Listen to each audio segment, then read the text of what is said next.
ముఖ్యంగా ప్రపంచ ప్రఖ్యాతిగాంచినటువంటి తిరుమల తిరుపతి దేవస్థానం అసలు ఒకటి మన రాష్ట్రంలో ఉండడం మన అదృష్టం అయితే దాని ప్రతిష్టని ఏ రకంగా దిగజార్చాలో అనేటువంటి దానికి ఈ రాష్ట్ర ముఖ్యమంత్రి చంద్రబాబు నాయుడు గారు పూనుకోవడం అనేటువంటిది చాలా బాధాకరమైనటువంటి విషయం. నిన్ననే మీ అందరూ కూడా చూశారు, వైఎస్ఆర్ కాంగ్రెస్ పార్టీ గౌరవ అధ్యక్షులు జగన్మోహన్ రెడ్డి గారు పిలుపు మేరకు రాష్ట్ర వ్యాప్తంగా నిన్న పార్టీ శ్రేణులందరూ కూడా పెద్ద ఎత్తున కార్యక్రమాలు చేసి రాష్ట్ర వ్యాప్తంగా ఉన్నటువంటి అన్ని నియోజకవర్గ కేంద్రాల్లో కూడా వెంకటేశ్వర స్వామి దేవాలయాలకు వెళ్ళి పూజలు నిర్వహించి ఈ రాష్ట్ర ముఖ్యమంత్రి చేసినటువంటి తప్పుని, ముఖ్యంగా ఆయన్ని ఏ రకంగా వెంకటేశ్వర స్వామిని రాజకీయాల కోసం వాడుకున్నాడో మళ్ళీ అటువంటి తప్పు జరగకుండా ఆయనకు బుద్ధిని ప్రసాదించమని చెప్పి కోరినటువంటి సందర్భాలు కూడా మీ అందరూ కూడా నిన్న చూశారు.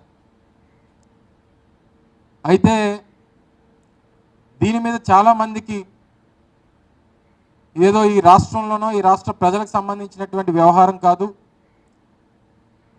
దేశవ్యాప్తంగా ఉన్నటువంటి ప్రజలు, ప్రపంచవ్యాప్తంగా ఉన్నటువంటి భక్తులు దీని మీద అనేక రకాలైనటువంటి అనుమానాలతో ఉన్నటువంటి సందర్భంలో మా అధ్యక్షులు వారు జగన్మోహన్ రెడ్డి గారు కానీ పార్టీ కానీ ఒకటి కోరుతా ఉన్నాం. ఈ వ్యవహారం ఎప్పుడైతే ఆయన ఈ రాష్ట్ర ముఖ్యమంత్రి మొదలుపెట్టారో దాన్ని తిరిగి తీసుకొని వచ్చి జగన్మోహన్ రెడ్డి గారి మీద రుద్దాలన్నటువంటి ప్రయత్నం చేశారో, ఆయన చేసినటువంటి తప్పు, ముఖ్యమంత్రి చేసినటువంటి తప్పు ఎప్పుడైతే ఆయన దొరికిపోయాడో అప్పటి నుంచి పూర్తిగా దీన్ని రాజకీయం చేయాలనేటువంటి ప్రయత్నం చేస్తూ ఉన్నాడు. వాస్తవానికి అసలు ఈ రాష్ట్రంలో కుల రాజకీయాన్ని ఈ రాష్ట్రానికి పరిచయం చేసినటువంటి వ్యక్తి చంద్రబాబు నాయుడు గారు. ఇప్పుడు కొత్తగా మత రాజకీయాన్ని రాష్ట్రానికి పరిచయం చేస్తున్నటువంటి సందర్భాలను మనం ఈ సందర్భంగా చూస్తూ ఉన్నాం. సెక్యులర్ దేశంలో ఉన్నాం, ప్రపంచంలోనే అతిపెద్ద ప్రజాస్వామ్యం కలిగినటువంటి దేశంలో ఉన్నాం, అన్ని కులాలు, అన్ని మతాలు, అన్ని ప్రాంతాలు ఒకటే సమానం అని చెప్పి ఆలోచనలు కలిగినటువంటి దేశంలో ఉన్నాం.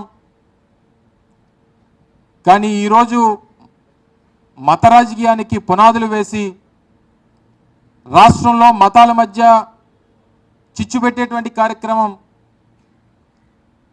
ఏ రకంగా చేస్తూ ఉన్నారో గడిచినటువంటి 10 రోజులుగా మనం చూస్తూ ఉన్నాం. దేనికోసం ఇదంతా అని అడుగుతా ఉన్నాం. ముఖ్యంగా గడిచినటువంటి 100 రోజులుగా వారి తాలూకా ఫెయిల్యూర్స్ని కప్పుపుచ్చుకోవడానికి, ఎన్నికల ముందు ఇచ్చినటువంటి ఏ ఒక్క హామీని నిలబెట్టుకోకపోగా, చెప్పినటువంటి కార్యక్రమాలు ఏమి చేయకపోగా, నిస్సహాయ స్థితిలో ఏమి చేయాలో తోచనటువంటి పరిస్థితుల్లో చివరికి దేవుని కూడా రాజకీయాల్లోకి తీసుకొచ్చినటువంటి వ్యక్తి చంద్రబాబు నాయుడు గారు అని చెప్పి సందర్భంగా చెప్పక తప్పదు. ఎన్ని అంశాలండి ప్రభుత్వంలో వారు అధికారంలోకి వచ్చినటువంటి రోజు నుంచి, అధికారంలోకి రావడమే ఏ రకంగా రాష్ట్రంలో విధ్వంసం సృష్టించారో మనం చూసాం. రాష్ట్రంలో వైఎస్ఆర్ కాంగ్రెస్ పార్టీకి సంబంధించినటువంటి కార్యకర్తల్ని ఎంతమందిని పొట్టన పెట్టుకున్నారో చూసాం. వినుకొండలో నడి రోడ్డు మీద మా వైఎస్ఆర్ కాంగ్రెస్ పార్టీ కార్యకర్తని అత్యంత అమానుషంగా నరికి చంపినటువంటి విజువల్స్ చూసాం. దాని మీద పెద్ద ఎత్తున ఢిల్లీలో నిరసన కార్యక్రమాన్ని చేపట్టేటువంటి సందర్భాలు మీరు చూశారు.